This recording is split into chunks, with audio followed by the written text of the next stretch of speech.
it's Hailey, and today I'm going to be talking about all of the self-help books that I read in 2023. As you guys probably know by now, I got really into reading self-help books this past year. It was something that I attribute my whole life change to, honestly, which I've done a video on that, and I also did a video talking about all of the fiction books that I read this past year if you wanted to check that out. Both of those will be linked down below for you, but I kind of have talked about some of them, but there are some that I've read that I literally haven't even shown you guys. So I thought that would be something fun that we can do today. And we are in kind of a little bit of a different setup. I actually took out my filming equipment, or my lighting equipment rather, for the first time in months. I honestly can't even tell you the last time that I did that. It's just been too much, so I just have been not doing that. But I wanted to have my little self-help book cart in the background. I did a video, which is actually when I ended up building this cart, so if I can remember, I will try to link that down below for you guys as well. But I have a ton to look forward to, a ton that I would like to read, and I also have read quite a few. How many did I even read? 1, 2, 3, 4, 5, 6, 7, 8, 9, 10, 11, 12, 13, 14, 15. 15, and then there's one that I don't physically have, so 16. And then I actually set the goal this year of reading 25, so I didn't realize how ambitious I was being. Anyways, let's get started. So the first book is kind of the one that started it all for me, and this is one that I talked about a little bit in my little How I Changed My Life video, and that is Mindset by Carol S. Dweck. This is one that I didn't expect to impact me as much as it did. I was kind of just going and like picking up the most popular self-help books and was like, okay, so desperate like for something to help me and something to change. And I read this when I really wasn't doing very well, and I kind of had to sit with it for a while. I read it, didn't think anything of it, wasn't even like thinking about it, and then it was like all of a sudden, oh, and like I just ended up kind of changing everything from there. But I owe a lot of that to this book. In Mindset, it's talking about the different mindsets. You can have a fixed mindset or a growth mindset. And when you're faced with failure, essentially, if you are in a fixed mindset, you see that as like the end of the world, which is 100% how I am. But if you have a growth mindset, you see that as an opportunity to do better. And there was just something about this book that really like spoke to me. There was something about it that kind of got to the very back of my brain where I was needing it. I honestly feel like it's one that I want to reread, since I didn't realize how impactful it was until after. So maybe I will try and reread it this year, who knows? But yeah, it is one that like, I can't even explain to you how impactful it was, because I didn't even realize how impactful it was until I was looking back after. So I do highly recommend this one, obviously. I did really enjoy it. The rest of these are kind of in no particular order. I'm just going to take them off of the pile as they appear. So next we have Scarcity Brain by Michael Easter. This is actually one of the more recent ones that I have read. So it is actually kind of a recent release, and it is about fixing your craving mindset and rewiring your habits to thrive with enough. The idea of this is kind of going back to science, really. Oh, I just broke my nail. Oh, so sad. But it's going back to like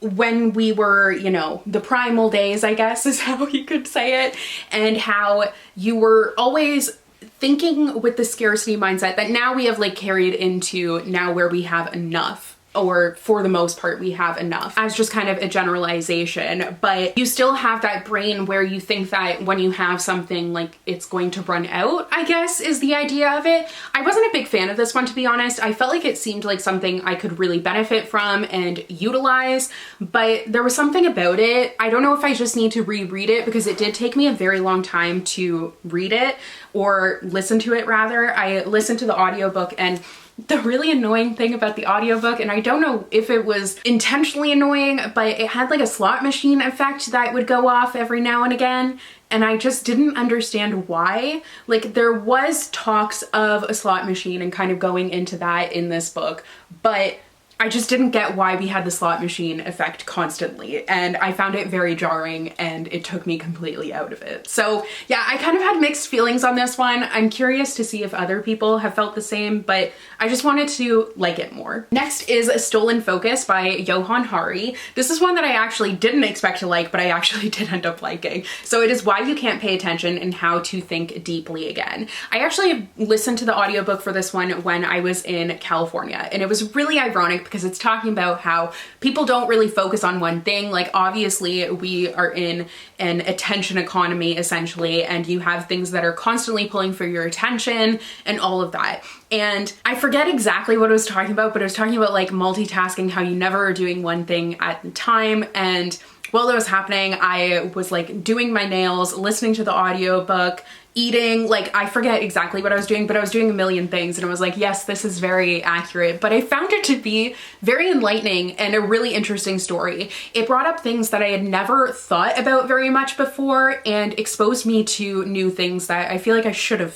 thought about sooner. Next is actually one that I ended up DNFing, and that is I Didn't Do the Thing Today, Letting Go of Productivity Guilt by Madeline Dorr. I had such high hopes for this one because it is absolutely something that I need.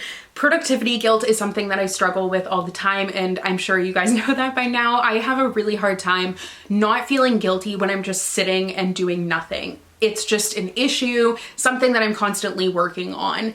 And I was just so hopeful for this one, but I found that it was kind of like talking in circles and not really giving me any information or any like concrete things that I could do. So there was just something about it that really did not vibe with me, and I ended up just not finishing it because I felt like I was going nowhere with it. Next is Buy Yourself the Effing Lilies by Tara Schuster, and it's And Other Rituals to Fix Your Life from Someone Who's Been There.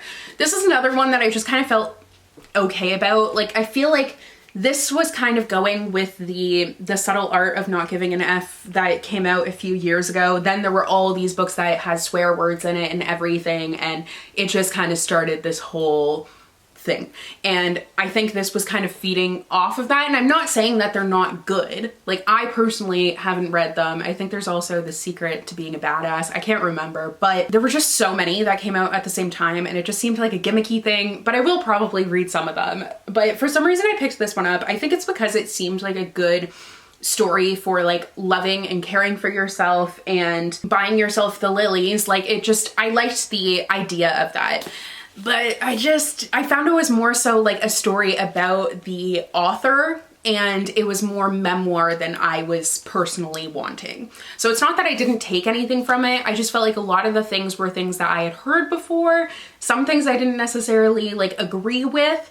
And other than that, I just had like okay feelings. How to Keep House While Drowning by Casey Davis is another one that was kind of a slow burn, if you will. So this is a gentle approach to cleaning and organizing, and it is specifically for neurodivergent brains. So as I have ADHD, I was like, perfect. And this had been recommended to me by you guys a lot. So I think because it was recommended so frequently, I had pretty high expectations. And then as I was reading it, this is another one where I didn't necessarily agree with everything, but there were a lot of things that I took from this book that I am still doing and have still like spoken about. So it's definitely one of the ones that has had the largest impact on me. The basket thing where you have baskets and you just throw the stuff in the basket, that has changed my life. Like, I thought it was just this silly thing, and I was like, I kind of already do that, but I think I do it on a smaller scale, but it's what works for me. I just didn't necessarily like, and maybe it's my own bias, I don't know, but I didn't necessarily agree with like, if you have a system where you like basically have a pile of clothes on the floor, that is a system and it's working for you. I was like, no, I don't really agree with that, but that's just my own personal opinion. But I love the idea from this book of doing something as a kindness for your future self. That's something that I've really taken with me. So yeah, I did actually gain a lot from this one and did really enjoy it. Like, I don't have to agree with everything in these self-help books. It doesn't mean that I do agree with everything actually, but I do at least like take what I need essentially and then leave the rest. Next is 101 Essays That Will Change the Way You Think by Brianna Wiest. So I read this one as well as, we'll get to it later, but this is an author that went really viral on TikTok, like just, I guess the aesthetic of the books, I don't know, they're on Pinterest, they're everywhere, but I actually do really love them. Like, I think that the hype is well deserved. So I found myself highlighting a bunch in this one, and it's also something that I'm going to put into Notion, like put all of the chapters that really spoke to me. There were some that I was like, eh, but then a lot of them were actually ones that I wanted to revisit. And when I say chapters, I mean essays. But yeah, this was, I wasn't really sure what to expect because I was like 101 essays. That's a lot. Like, what is it going to cover? But it covers a little bit of everything. And I quite enjoyed everything that it covered for the most part, because obviously there were a couple, but like, I did like it overall. I might as well just pick that one out of the pile. So the next one is The Mountain Is You by Brianna Wiest, which I'm sure you've heard of. And this is one, you can pretty much tell how much I enjoyed a self-help book if I reread it. Because as much as I only read 16, I also reread a few of these a couple of times. Like I reread this one. Sorry, I'm knocking things down. Oh, the wiener dog fell off of the candle back there. And then I reread this one a couple of times. Like I will just reread the ones that I really enjoy because I feel like I'm getting something new from it every time. I don't know what it is.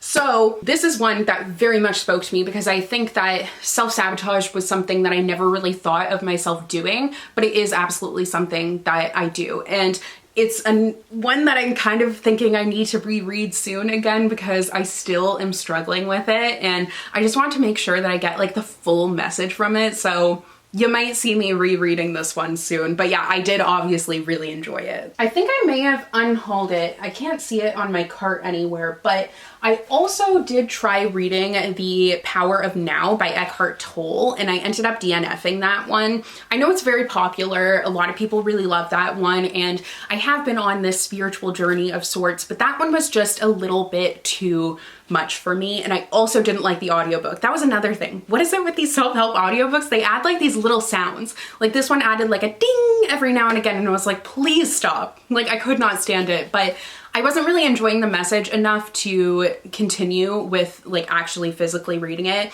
I have been trying to be more present in everything, but I just didn't feel like I connected with the message of this one. So that was disappointing. Since this is the year that I was diagnosed with ADHD, I read, oh, actually 2, 3? I didn't take the other one out, but I read an ADHD toolkit for women thing that I just found on Amazon. And then I also read these 2 books here. So I have Succeeding with Adult ADHD by Abigail Livrini, and then Dirty Laundry, Why Adults with ADHD Are So Ashamed and What We Can Do to Help by Richard Pink and Roxanne Emery. This is once again, like I kind of took what applied to me and took what was helpful to me and then left the rest. I did like this one. I liked the conversational format, but I wasn't 100% into it. I don't know what didn't 100% vibe with me. This one was really like it's daily strategies to help you achieve your goals and manage your life. So it was very actionable and I liked that. But once again, it's something I didn't like completely follow through on everything. I just kind of went with what I was requiring. Speaking of rereads, actually, I also reread Atomic Habits by James Clear, which I've reread like 3 times. And once again, I'm thinking I'm going to reread it again because this past time I reread it, I didn't do any of the exercises, but I would like to do the exercises that are in here. There is honestly a reason that this book is so popular. It completely makes sense to me, and it is one that I feel like gives you the information you're needing in a very easily digestible way. And I know habits have been this buzzword that everyone's talking about, but there's a reason. Like, your life, I feel like this most recent read of this is when I realized that your life is just made up of these little habits that you have because they're the things that you do every single day. So it's not those big moments, it's those little actions. And I was mind blown by that, honestly. So I would highly recommend that you check this one out. Honestly, there is a reason everyone loves it. On that note, I did read one other book about habits, and that is The Power of Habit by Charles Duhigg. This one, however, didn't really work for me. There were definitely things that I took from it, but for the most part, I felt like it read kind of like a business case study, and I was looking for more of like a human case study, if that makes sense. But there was a lot of like different, I don't know, business things with like, oh, this is the book that I was talking about. Okay, I was just telling someone about this and how I couldn't remember what book it was in, but the pregnancy prediction thing with Target. So I understand why those things are like important to the point, but I was also like, I feel like I don't need to know that, like I don't need to have this little chart of a guest ID. I had a lot of information that I just felt like was diluting the main point a little bit. So yeah, I got overwhelmed with this one and kind of, it took a really long time to read, so it just wasn't for me. I'll talk about the one book that I don't own just briefly, but that is Alan Carr's Easy Way for Emotional Eating. I struggle with binge eating disorder, so this was something that I knew that it worked really well for people with smoking and stuff, and like it was very popular, so I decided to try it out, and I do feel like it helped me a lot, but I don't know if like it helped me as much as I thought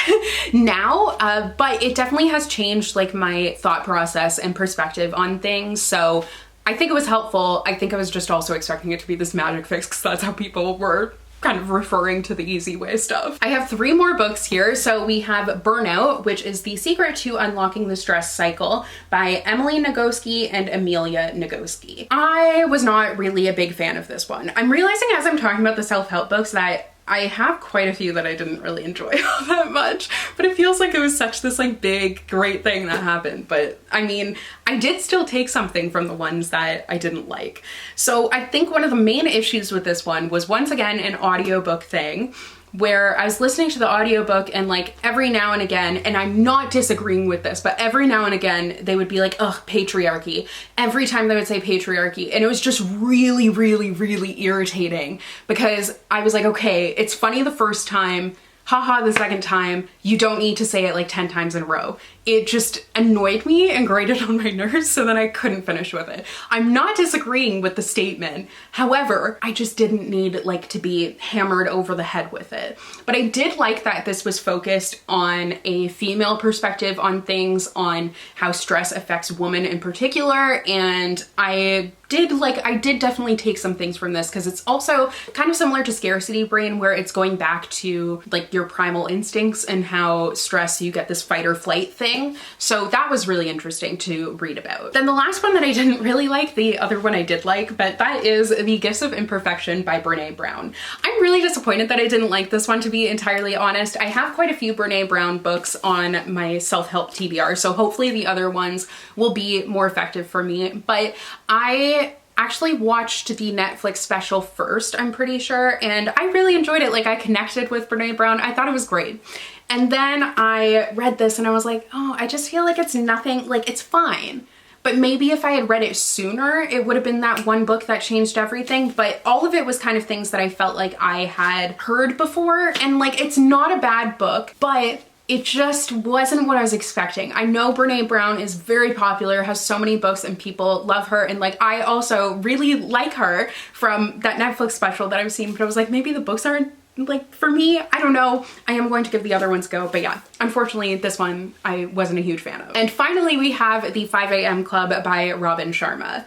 So this, I kind of have complicated feelings on it, to be honest, because I did really love it, but then I feel like there were some parts that I was like meh about. But overall, I liked the fact that it was giving you this advice in a fictional format. And I didn't realize that before going into it. So I was kind of expecting to come out of this fiction story, but it's all told in this fiction story, and it goes over like the 4 heart sets and everything. Like, it has a lot of things that I think are really beneficial, and it's another one that I reread and probably will reread again. But I did definitely like take some things from it that I enjoyed and just left the rest. I don't need to say that every time, but for some reason I am. But it can seem very like, ooh, out there, but I don't know. I don't know why I feel embarrassed to like it, but I did really enjoy it. Why do I feel ashamed? Brene Brown, please tell me. Anyways, that is the last of the self-help books that I read this past year. I think there's also some that I picked up and just didn't end up finishing, and I just never marked them on Goodreads or anything, but it's whatever. They're lost into the ether, and eventually I will maybe finish them. But thank you guys so much for watching today's video. I hope you enjoyed it. Hopefully it gave you some inspiration for your own